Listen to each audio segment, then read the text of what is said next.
tardes. En esta parte estudiaremos el análisis de estructuras. El análisis de estructuras se estudiarán problemas sobre el equilibrio de estructuras formadas por varias partes conectadas entre sí. Se determinarán las fuerzas externas y las fuerzas internas que actúan sobre la estructura. Las fuerzas internas son aquellas que mantienen unidas las partes que la constituyen. A manera de ejemplo tenemos esta grúa constituida por tres vigas, la viga AD, la viga CF, la viga BE, el cable DO y el perno en A. Esta grúa se encuentra apoyada por el perno A y el cable OD. Cada una de las vigas, además de esto, se tiene un peso W, una carga W. Cada una de las vigas se puede analizar individualmente. Por ejemplo, tenemos la viga AD, en la cual se define cada una de las fuerzas que actúan sobre ella. La tensión del cable, tenemos acá las fuerzas que actúan en el eje Y y en el eje X con la viga C, F. También tenemos la fuerza que actúa en B y también las dos fuerzas que actúan sobre el perno, que es la fuerza AY y la fuerza AX. En la viga CF se tiene la fuerza CX, la fuerza CY y la fuerza E, además de la carga W. También se tiene la viga BE, en la cual actúan la fuerza en B y la fuerza en E. Vamos a explicar la definición de una armadura. Una armadura es un ejemplo como que vemos aquí en este dibujo. Es un principal tipo de estructura que se usa en ingeniería y es especial para el diseño de puentes y edificios. En la figura tenemos una armadura que consta de 4 nodos y entre cada nodo hay una viga. Una armadura se compone de elementos rectos que se conectan en nodos, como podemos ver acá, tenemos 1, 2, 3, 4 nodos y por eso tenemos 4 o 5 elementos rectos que la conectan. En este ejemplo se presenta que se aplica una fuerza P de la armadura y se podría ver cómo reaccionaría a la generación. Ahora pasamos a explicar unos tipos especiales de armaduras. En este caso vamos a explicar las armaduras típicas para la construcción de techos. La primera de ellas es la que se llama Pratt. Como podemos ver, tiene una figura externa triangular, que es su figura base, y dentro de ella también tiene triángulos base, pero a su vez forman unos trapecios en cada uno de sus componentes. La siguiente es la armadura Howe, que también tiene estructura triangular externa y tiene estructura triangular interna entre todos sus nodos. La última de ellas es la Fin, que también se repite su estructura triangular externa y además se compone de triángulos dentro de su estructura interna. Ahora pasamos a ver las armaduras típicas para la construcción de puentes.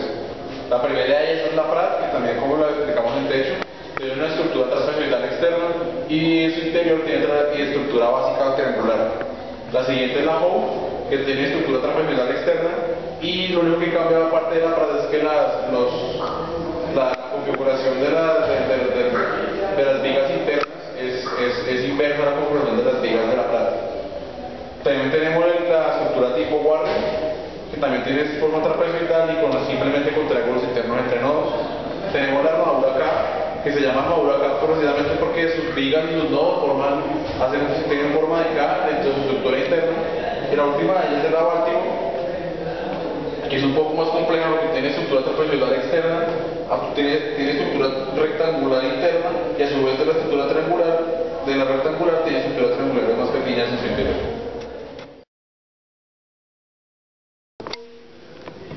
Continuando con nuestro análisis de estructuras, vamos a estudiar ahora un método por el cual vamos a encontrar cómo se desarrollan las fuerzas en este tipo de armaduras.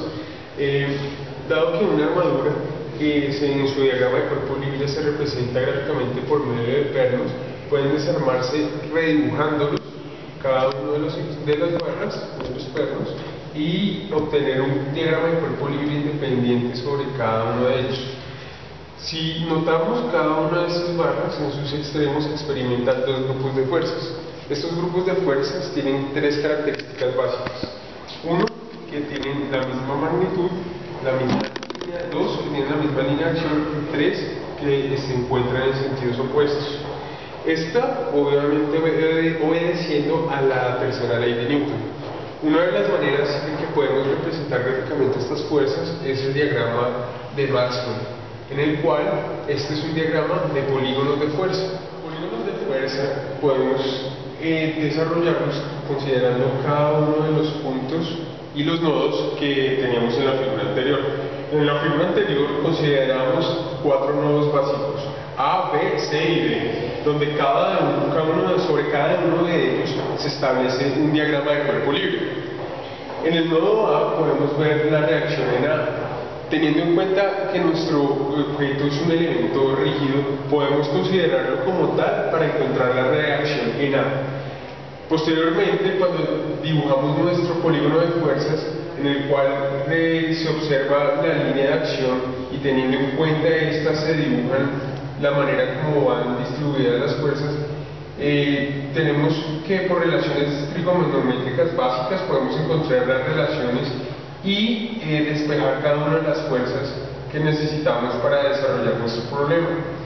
En el nodo D, C y B se cumplen estas mismas condiciones, en donde la fuerza P era una fuerza que ya habíamos considerado en nuestro cuerpo rígido como tal, y simplemente por geometría podemos encontrar los otros componentes de fuerza. Consideremos ahora casos especiales en los cuales nuestros nodos se encuentran sometidos a condiciones bien particulares.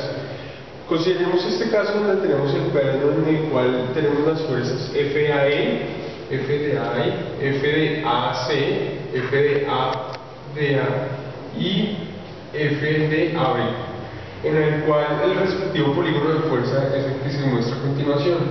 Pero teniendo en cuenta que bajo la tercera ley de Newton la fuerza tiene que ser como se observa en este caso. Tenemos la misma línea de acción, tenemos dos fuerzas, dos elementos que se encuentran opuestos y adicionalmente tienen la misma magnitud. ¿Qué pasaría si en dado caso no consideráramos esta parte del perno, como se puede ver en esta estructura? Nótese que entre B y C existe un perno, pero no existe un elemento de fuerza que esté opuesto a él. Por lo tanto, la fuerza sobre el elemento se considera una fuerza sobre el elemento igual a cero, o fuerza sobre el elemento cero, ya que no tienen gran influencia sobre la fuerza que tiene la estructura como tal. Esto nos ayuda en muchas ocasiones a resolver problemas más complejos, debido a que considerando que hay fuerzas que no vamos a considerar, podemos solucionar nuestro sistema de ecuaciones más fácilmente. Adicionalmente, pues teniendo que tenemos elementos de fuerza cero, no vamos a considerarlos dentro de nuestro problema y podremos hacer relaciones entre las fuerzas más fácilmente.